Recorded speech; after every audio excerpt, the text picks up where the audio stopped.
Hello, everyone, and thanks for joining us. Minnesota did its own thing on Super Tuesday. Minnesota caucus voters went with the underdogs. For the Republicans, Marco Rubio had 36% of the vote, with Minnesota his only state win. Ted Cruz finished second, followed by Donald Trump. Minnesota was Trump's only third-place finish so far. On the DFL side, it was all Bernie Sanders, winning by 23 percentage points.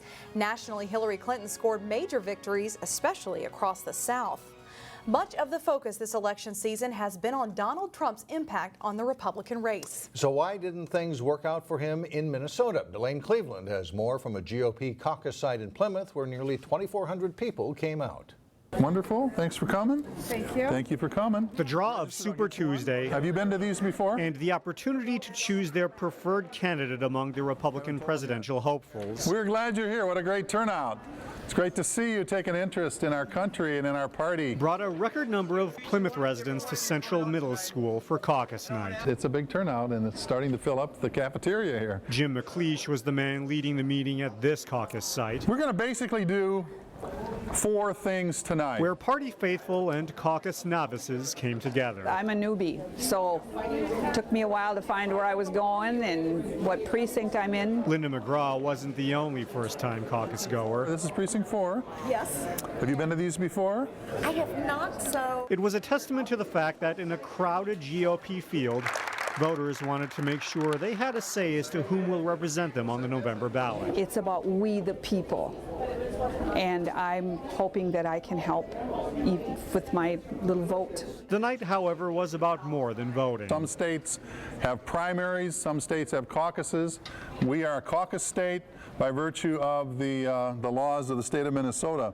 If you don't like that, talk to your rep, get the law changed, and we'll do something else. In addition to casting their presidential preference ballot, caucuses are also about conducting official party business. We are also going to take time to elect delegates and alternates out of our precinct. It was a process that played out over the entire state on a busy, politically charged evening. We were told to expect a good turnout. I think that's what we're seeing all around the country.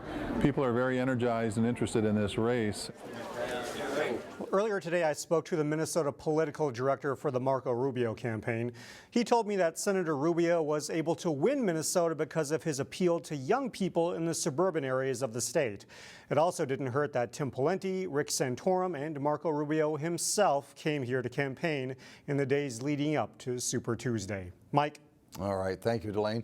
At a DFL caucus in Brooklyn Park, the turnout may not have surpassed that of 2008, but organizers say it came close with more than 2,000 votes cast.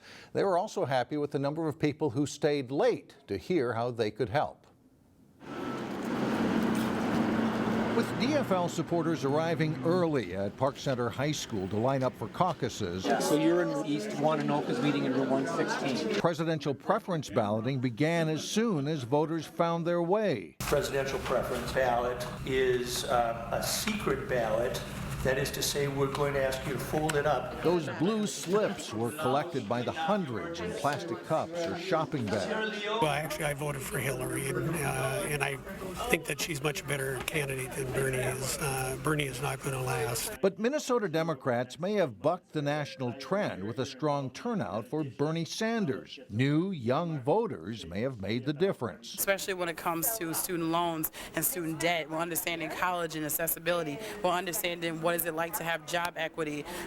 Bernie Sanders talks heavily about youth unemployment, especially for youth of color, how it's significantly high. Supporters on both sides are already thinking about what happens after a DFL nominee is chosen. We are here to vote for Hillary, but if whoever becomes the nominee, we will go all the way. Democrat has to win.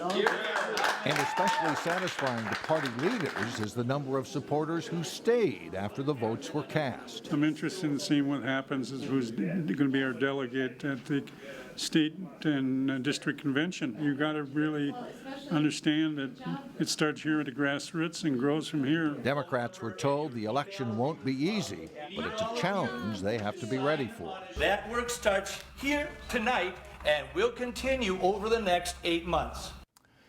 Several DFL voters we talked to said they would prefer voting in a primary system instead because they say the night caucus meetings are difficult for working families.